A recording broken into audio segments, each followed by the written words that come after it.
We're empowering, inspiring, celebrating inspirational women, and having fun doing it. It's Girl Talk with J.Belle.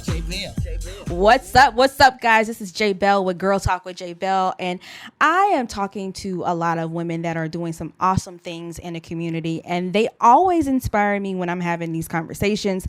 On the phone with me right now, I have the founder of Made in Her Image, which is an organization that deals with young Black girls learning media tech, learning tech, period, doing STEM work, and her name is Malakai. And when I say she has a resume to run down, this is a resume. Hi, Malakai. Hey, what's up? What's up? How are you doing? I'm great. Blessed and awake. I know that's right, because it's Friday and it's early. Right. First of all, congratulations, because you've had this organization for about 2 years. Mm-hmm. And yes. Let's start off with your story first. What made you want to start Made in Her Image? Yeah, absolutely. Made in Her Image, for me, it was just birthed out of a need.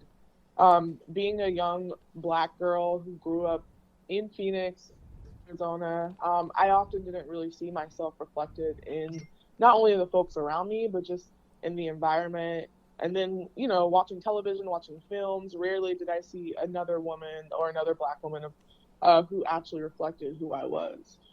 So Made in Her Image was just birthed out of a seed and a necessity to create opportunity to not only bring awareness to an educational awareness in film, media, and technology to young women and young girls of color, but also just a need for us to build our own village. It's more than just asking for a seat at the table. It's all about us creating something that's ours and really building a community. We empower young girls and youth from all walks of life to create bravely. And so that's our mission, is to empower and to serve young girls, young Black and brown girls, and give them the opportunity to create not only their own films, but to make something that reflects who they are. Yes, making our own table. That's what that's what you're doing for us. You're making us make our own tables here, and I love it. And so my next question to you is that I see here in your bio, you went from working as a STEM and media educator while you were building your own production house. The obstacles. What were the obstacles that you had to deal with in building this while you're working in STEM? And it's not too many of us working in the STEM worlds as it is, but you're also blending in the media part of it. So what were some of the obstacles that you had to deal with while you were doing this? Absolutely. I think just being young Black women in a space in STEM and film and media and technology, we're always going to face the obstacles of isolation. And that's one of the biggest things that we always have to face is not only having a community, but we were also having to deal with the microaggressions and the microcosm of what happens with those microaggressions within various sectors that we are embarking on when we're working. And so, I think growing up again in Arizona, I wanted to be a filmmaker, and I was also teaching STEM and media. I necessarily did not see myself reflected in the community around me. And it came to a head, I think I was 20 years old. I was working at a production house, and, I realized I was like, I'm not happy here. What am I doing here? I was the only Black woman. I was the only woman working there, period. And so, I was 20 and I was like, you know what? No one's hiring me to direct. No one's hiring me to create content that I want to create. Let me start my own production company. And that's how that's always just been a great narrative to my life so far. Like, a lot of people have mentored me and brought me up, but a lot of it has been me just creating things for me and creating things that I don't see. And so, I'm in a world where it's mostly cis white men. They're not hiring me to direct. They're not giving me opportunity. I'm going to give myself that opportunity. So I started my production company, started building out my client roster. My background's in post-production and editorial. So it was cool to not only be able to lock in clients and to build my directorial roster through my own production company at such a young age, but then I was also able to teach myself how to direct in the process of that. And so, with that, it's been really interesting to not only grow as a director and as a producer and a creative, but also as an educator, working I worked out of Guadalupe for 4 years in Tempe while building this production company. And again, you know, we're serving Latino youth, we're serving Indigenous youth, and for me, setting up workshops and setting up opportunities for them, there is no other women of color in film and STEM industry or Latino and Indigenous women that I could bring in front of them because I couldn't find any. And that was the same thing for being in Arizona for Black women as well. So again, a lot of it has been just really creating a seed, planting a seed and making what we need to further the mission of Made in Her Image. That's awesome. I really do love that. I wish you were around when I was growing up, man. That would have been really, really cool. Because, I mean, the times are definitely changing. Speaking of which, we're still in the middle of a pandemic. And so my question to you is, how have you been able to work through this pandemic? Well, you know, what are some of the routes that you've had to take to maintain the interest? You know, because a lot of the, you know, especially with film, doing film and teaching, editing, that sort of thing, sometimes it's a lot of face-to-face. And since we're not able to really be close like we were once before, you have to do something different. So what are some of the routes that you've had to take during this time? Absolutely. You know, the pandemic definitely threw us in for a loop. We're slated to get the big award at South by Southwest as an organization. And so we were prepping for all of that. And then all of a sudden the world blew up, which is cool. So, you know, in reaction to that, we actually really pushed towards shifting our in-person camps and programming to online programming. That was something we had been planning to do. The pandemic just sped up the process for us. And so, you know, in reaction to the pandemic, we launched 2 beta courses for our online curriculum programming, Intro to Cinematography, which we are wrapping today, actually, and then Intro to Screenwriting. With those screenwriting and cinematography courses, I guess the big news what we just had is with the cinematography course, out of this came this amazing partnership with Panavision, where we just received a $100,000 grant from them.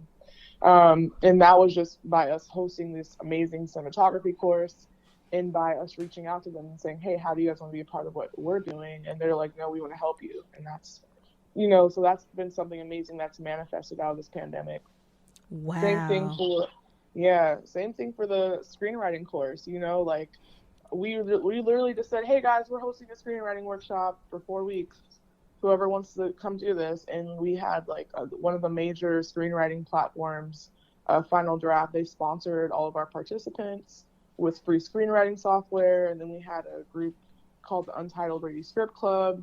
It's a club of mentors and screenwriters from TV and episodic television. They came and mentored all of our participants one-on-one.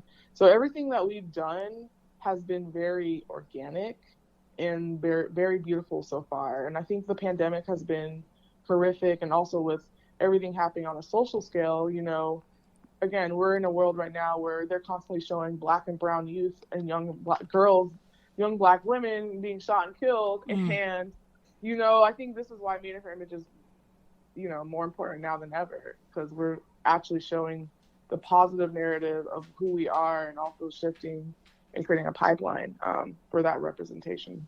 And that was the next thing I was going to ask you. How are you feeling during this time? You know, you see what's happening with George Floyd, Ahmaud Arbery, even Breonna Taylor, who is still hasn't had her murderers arrested. So how do you reflect these messages to our young women, Black and brown, how to keep their head up, how to stay strong and just keep fighting the fight without feeling some type of way of being, I'm not going to say broken, but sort of like, is this ever going to end, if you know what I mean? Mm-hmm. Absolutely. Yeah, I think with Breonna Taylor especially, I think that's been a part of our mission as an organization, and just me as a Black woman and as a director and a creator, it really has made me want to make sure that I'm shifting our messaging and our mission into making sure that these voices that are being taken away from us are not being lost in vain. And for us to create and to continue to create opportunities that allow for systemic change and for true representation of young Black and brown girls, for them to see us as we are, and for us to not only ask for people to see us, but for us to see ourselves. I think that's the bigger issue, is that right now the world is saying, we do not see you, we do not care to see you. And Made in Her Image, and even me, again, as an activist and as a creative, I'm like, no, we're here, we see ourselves. And I think that's where things need to shift and change. I think there's a lot of trend happening. The trend of like, oh, Black Lives Matter. The trend of we care about Black people, we're going to do this. But that trend needs to be more than just giving money or posting a meme or posting a picture. It needs to be about longstanding. It needs to be about a longstanding shift in how we interact, not only with how people interact with the Black community, but how they support us.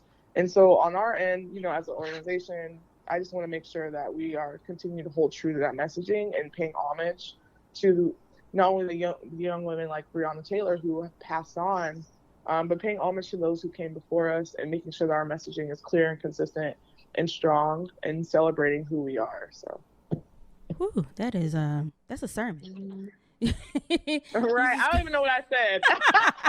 That's how you know the spirit just went through you. You spoke a whole sermon. You spoke a message. And you know what? I'm dead. I don't even know what I said. I was like, You said, I just went with the flow. That's God speaking through you. And ain't nothing wrong with that. Exactly. But you really are telling the truth, because they're now seeing us, but they're still not seeing us in the light that we need to be seen. And so what you're saying is very much true. Them just throwing money at us, them just saying, oh, we're going to stop playing these characters that they shouldn't have been playing in the first place. But that's a whole nother subject. And so what you're doing in this community, especially in Phoenix, this needs to be seen, because I've only been here for like a year and a half. But even so, what I've seen so far and what I've heard so far, is that Black people are still not being treated as fairly as we should be, or that they still don't see us. And so they are against us without really getting to know our history and being a part of us. And, they downplay us as though we're just here or doing whatever. So I want to talk about some of your accomplishments, because when I was reading your bio, I mean, this ain't just some organization. You got some accolades behind you. And people need to see this and understand this. And you won a huge award for your short film, and it starred some legends. You got legends in here. I mean, Yeah, it's been dope. Yes, you had a short film called Postmark, and it was starred in Loretta Devine. Loretta Devine. Dream Girls, Waiting to Exhale. The list could go on. And then produced by Lena Waithe. I mean, that is huge. Let's talk about that a little bit. I mean, that's not something you can't just humbly brag about that. These are some big names that you've worked with. Right. Yeah, it's been dope. I guess that is one thing. I'm really chill.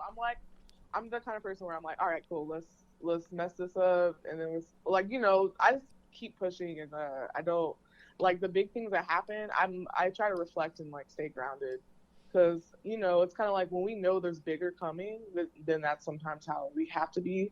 But I do need to get hyped up every now and then, because I'm very chill, very chill. But yeah, I'm also a director, producer, creator, and last year I was one of the chosen directing fellows through the AT&T Hello Lab, which was really dope. I was mentored by Lena Waithe and her team, and I'm still really close with their team. I work a lot with them, and it's been crazy to see like how within a year of that mentorship, last year I was in her like the convert, doing that opportunity with Loretta Devine and Rob Morgan, and making this dope short film. And then in addition to that, a year later, like last week, I was pitching at a network, so it's cool to see the progression of how things have happened in only a year of being able to be like between two cities, being able to work actively, not only for Made in Her Image, but for myself as a director and as a creative. And again, my big thing is just to continue to create things that are a movement and whether that's me visually making that movement happen, as an auteur, as a director, or as an activist or made in her image, that's the big thing. And then what else? It wasn't my first time getting into something like that. Back in 2016, I got into the Sundance Horizon Award, which is really dope. Did a short film out here that went there, and so I was able to kind of that was my first deep dive into the film industry as a director. And then the most recent release is Souls, which released officially this year online, and that starred Tabitha Brown, who's an amazing actress and vegan celebrity activist. She's really dope. And and that was about a little Black girl who goes into space and says goodbye to her grandmother. And that premiered at the Phoenix Art Museum, I think, to 1,000 people. We kind of tore that up really well. Had this whole walk-in, it was a people, it was a parade of all these dope Black people dressed in white with a drum circle. It was a whole thing. We did a whole thing last year. It was a little wild, but I just tend to do crazy stuff. So yeah. That is dope. And you got to work with Tabitha Brown. I mean, her voice alone is just so soothing. Yeah, I love Tabitha. She's a good friend of mine. She's really dope. Very sweet person. Now, when you bring up these accolades to the young girls that you work with, first of all, let me ask, what's the range of girls that you work with in the community? Absolutely. Yeah, we serve. It's kind of interesting. So our original demographic was 8 to 18 max. But what we found with the pandemic is and online is that we're bringing in a community of young women all over.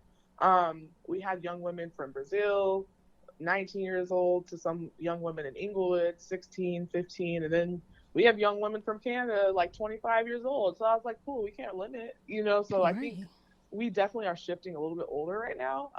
So again, we're still serving young women, young girls, ages 8 to 18, but we are putting in place older targeted curriculum for an older demographic of young women who still want to learn. Wow. No wonder you can't come to the studio and talk to me. You too busy building something right. big. You're building an empire over here. And this is going to go to my next question. When they see your story or they hear your story, their eyes are probably getting big and thinking oh, I can get that done in this amount of time. How do you break it down to them that this is a work in progress? You got to really work hard at it, and you got to stick at it. You can't just give up at the first moment that you don't see. Absolutely. Yeah. So kind of talk about that a little bit. Yeah, I think it's all about manifestation, honestly. I know I sound crazy. Some people think I sound crazy when I talk about it, but you just really have to lay out what you want and have your fullest intention that the universe is not only going to provide you that, but that you are going to achieve that. And things will manifest out of thin air that you have no idea how it's happening. A great example for me is I put Essence on my vision board back in November. Tell me why February of this year, they were announcing Made in Her Image and playing our campaign at the Essence Awards. And I'm sitting next to Gabrielle Union and Kerry Washington, and they're like, wow, what's this? You know what I mean? These things that are unplanned. And I think, again, a lot of it is hard work. I don't sleep. I'm always hustling, and not only hustling for myself as a freelancer and as a freelance director and creative, I'm also hustling as a founder to get this back. And people don't understand. It's not a game over here. And I think that's how you have to be when we limit ourselves, when we're oh, I'm going to do this. I'm only going to raise $5,000 today. I'm only going to raise this much. Then that's what you're going to get. But once you start opening up your mission of yourself to the universe, and you this is what I want, then that's what's going to happen. There should be no doubt that this is what's within your path. Why would you limit yourself?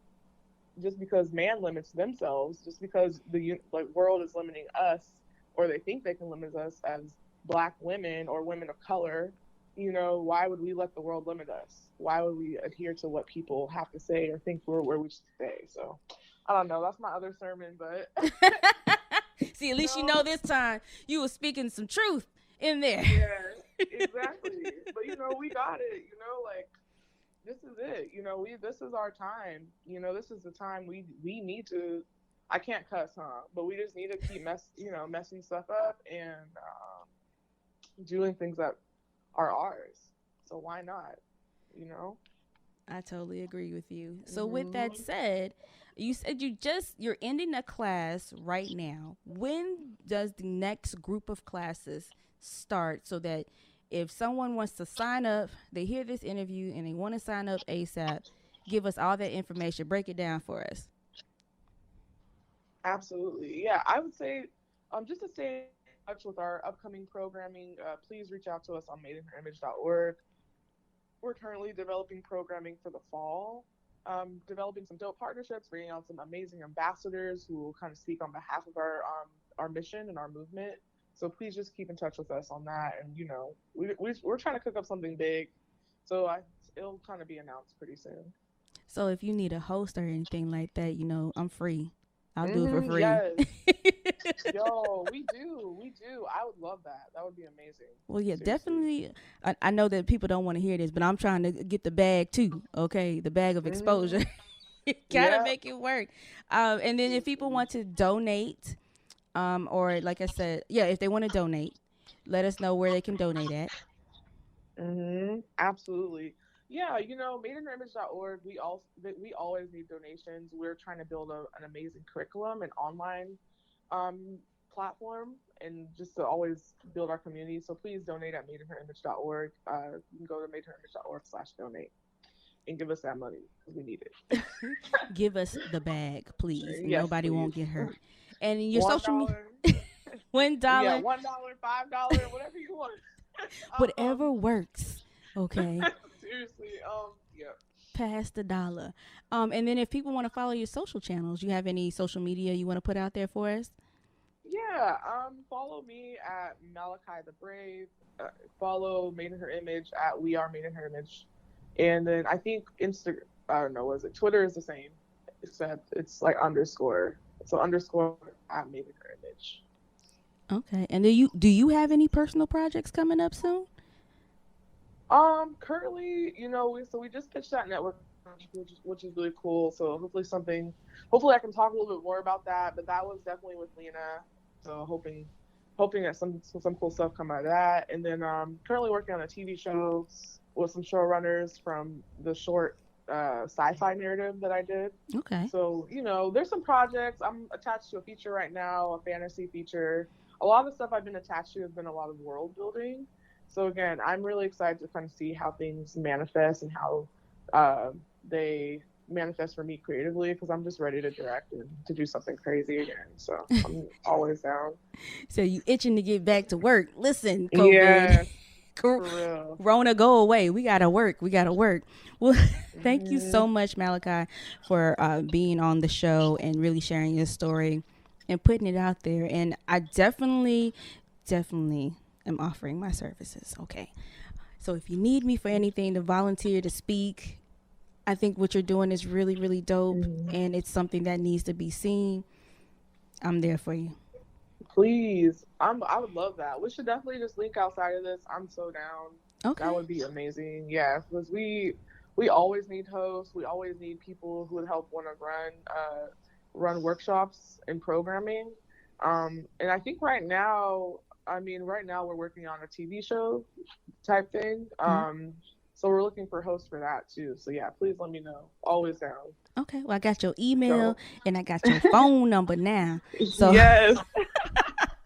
Yes, let's do it for real. Let's go. I'm ready. Like I'm crazy too. People are like, she's crazy. Well, two crazies that are together are geniuses. That's what I say.